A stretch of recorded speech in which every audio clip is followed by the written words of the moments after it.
menjauhkan bukit-bukit pengorbanan, melenyapkan dewa-dewa asing ataupun Allah lain, menebang tiang-tiang berhala, meremukkan tugu-tugu berhala, menghancurkan ular tembaga.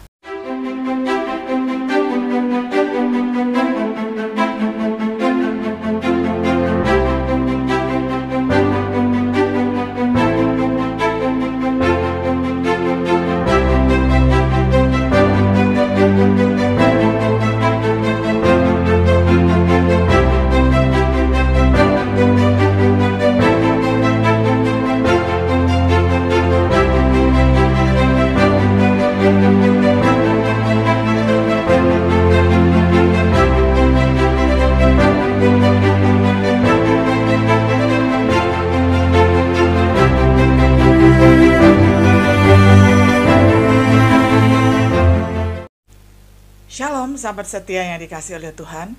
Jumpa lagi di dalam acara Renungan Sahabat Setia. Pada hari ini kita akan membahas satu tema yang sangat penting, yakni hidup dalam penyertaan Allah. Karena setiap orang merindukan hidup di dalam penyertaan dan pimpinan Allah. Kita akan bersama-sama membaca dari 2 Raja-Raja pasal 18 ayat pertama hingga ayatnya yang ke-12. Saya bacakan untuk kita semuanya. Maka dalam tahun ketiga zaman Hosea bin Ela, Raja Israel, Hizkia, anak Ahaz, Raja Yehuda menjadi raja. Ia berumur 25 tahun pada waktu ia menjadi raja, dan 29 tahun lamanya ia memerintah di Yerusalem. Nama ibunya ialah Abi, anak Zakaria. Ia melakukan apa yang benar di mata Tuhan, tepat seperti yang dilakukan Daud, bapa leluhurnya. Dialah yang menjauhkan bukit-bukit pengorbanan dan yang meremukkan tugu-tugu berhala dan yang menebang tiang-tiang berhala dan yang menghancurkan ular tembaga yang dibuat Musa.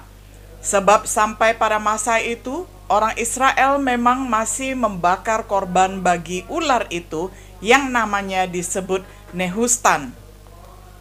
Ia percaya kepada Tuhan, Allah Israel, dan di antara semua raja-raja Yehuda, baik yang sesudah dia maupun yang sebelumnya, tidak ada lagi yang sama seperti dia.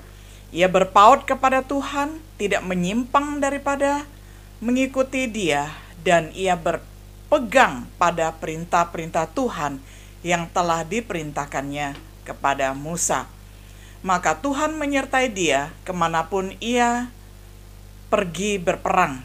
Ia beruntung, ia memberontak kepada Raja Asyur, dan ia tidak lagi takluk kepadanya. Dialah yang mengalahkan orang Filistin sampai ke Gaza dan memusnahkan daerahnya, baik menara-menara penjagaan maupun kota-kota yang berkubu. Dalam tahun keempat zaman Raja Hizkia, itulah tahun ke-7 zaman Hosea bin Ela, Raja Israel, majulah Salmanesar, Raja Asyur, menyerang Samaria dan mengepungnya. Direbutnyalah itu sesudah lewat 3 tahun. Dalam tahun ke-6 zaman Hizkia, itulah tahun ke-9 Raja Hosea, Raja Israel, direbutlah Samaria. Raja Asyur mengangkut orang Israel ke dalam pembuangan ke Asyur dan menempatkan mereka di Hala pada sungai Habor, yakni sungai negeri Gozan, dan di kota-kota orang Madai. Oleh karena mereka tidak mau mendengarkan suara Tuhan Allah mereka, ia melanggar perjanjiannya, yakni segala yang diperintahkan oleh Musa, hamba Tuhan.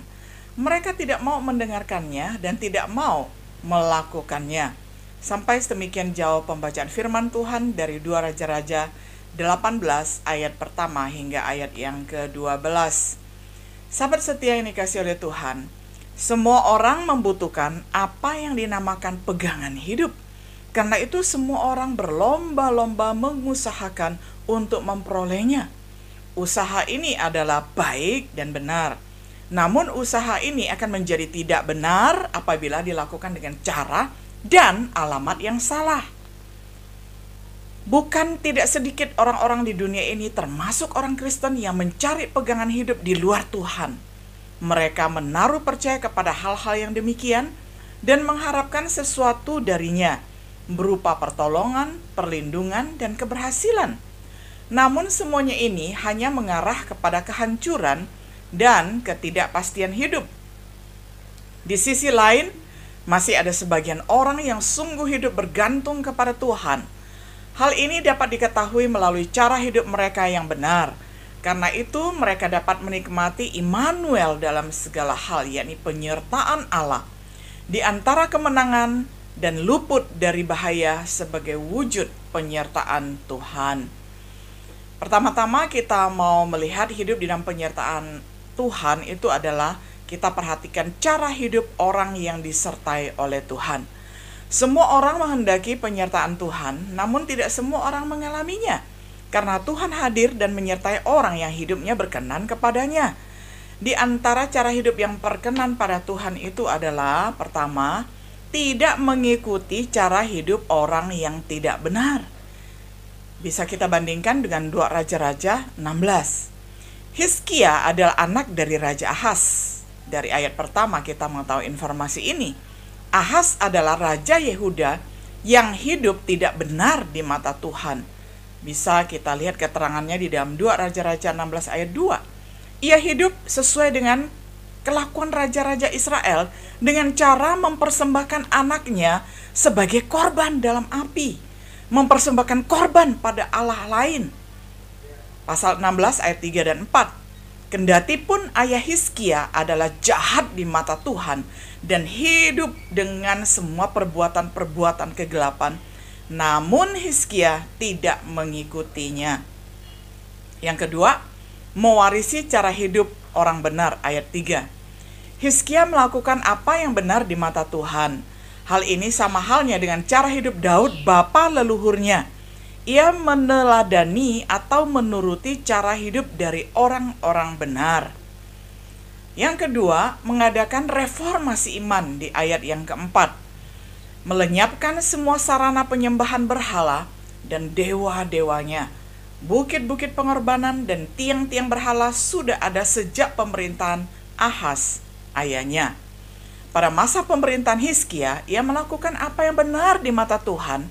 Dengan demikian, ia mengadakan pembaruan iman baik untuk dirinya sendiri maupun umat Tuhan yang dipimpin. Yang ia lakukan adalah menjauhkan bukit-bukit pengorbanan, melenyapkan dewa-dewa asing ataupun Allah lain, menebang tiang-tiang berhala, meremukkan tugu-tugu berhala, menghancurkan ular tembaga. Yang ketiga, percaya kepada Tuhan di ayat yang kelima. Alkitab menyaksikan bahwa dari semua raja-raja Yehuda, baik raja-raja yang memerintah sebelum atau sesudah Hizkia, tidak ada yang sama seperti Hizkia dalam hal percaya kepada Tuhan. Yang keempat, berpaut, terikat erat pada Tuhan, ayat yang keenam. Alkitab menyaksikan bahwa Hizkia hidup berpaut atau terikat erat atau melekat kepada Tuhan. Karena itu, Hizkia tidak menyimpang daripada mengikuti Tuhan. Di dalam pengertian, Hizkia setia kepada Tuhan, berpegang pada perintah-perintah Tuhan, dalam pengertian bahwa Hizkia taat kepada Tuhan. Yang kedua, bentuk-bentuk penyertaan Tuhan, yakni Tuhan memberikan kemenangan di ayat yang ke-7. Karena Tuhan menyertai Hizkia, maka dalam pemerintahannya Allah memberikan keberhasilan. Alkitab melaporkan bahwa kemanapun Hizkia pergi berperang, ia selalu beruntung. Dan sebelum Hizkia memerintah Yehuda, di zaman sebelum pemerintahannya, orang Yehuda sudah mulai ditaklukkan oleh Asyur. Namun Hizkia memberontak dan tidak takluk lagi. Tuhan selalu memberikan kemenangan pada Hizkia. Tuhan melepaskan dari ancaman dan dari bahaya kehancuran. Pasal 19 ayat pertama hingga ayat yang ke-37.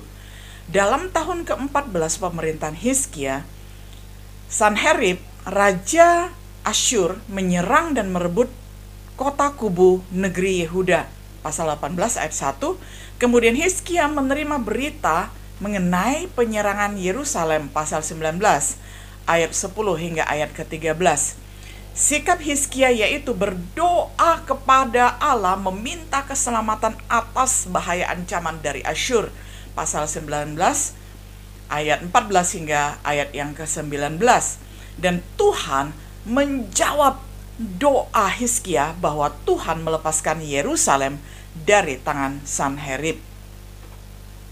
Sahabat setia yang dikasihi oleh Tuhan, sebagai aplikatif reflektif untuk kita pada masa ini, yakinkah saudara bahwa Tuhan menyertai hidup saudara?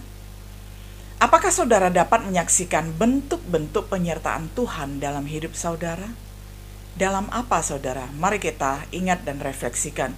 Apakah dalam khotbah? Apakah dalam lagu pujian? Apakah di dalam pendalaman Alkitab secara pribadi maupun secara kelompok? Ataukah di dalam sebuah kebaktian kebangunan rohani? Saudara, mari renungkan, saksikan apa bentuk penyertaan saudara, atau dalam bentuk kehidupan praktis sehari-hari. Dalam hal kecil pun, saudara merasakan kehadiran Tuhan memberikan hikmat, memberikan pimpinan, sehingga apapun yang kita lakukan, Tuhan sertai dan Tuhan beri kesuksesan. Yang ketiga, kalau selama ini saudara menyadari bahwa Tuhan tidak menyertai hidup saudara, apakah yang menjadi sebab utama? Maukah saudara kembali dan menikmati penyertaan Tuhan? Cara apakah yang saudara tempuh untuk hidup di dalam penyertaan Tuhan? Saudara, mari kita renungkan dan kita nikmati pimpinannya.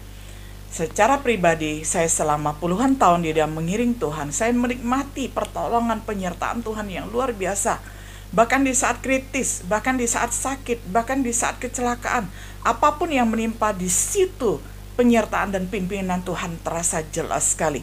Itu yang menyebabkan saya secara pribadi tidak pernah mundur sedetik pun dari komitmen saya mengiring Tuhan seumur hidup.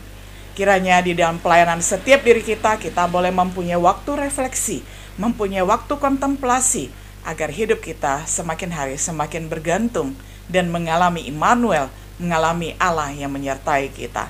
Shalom.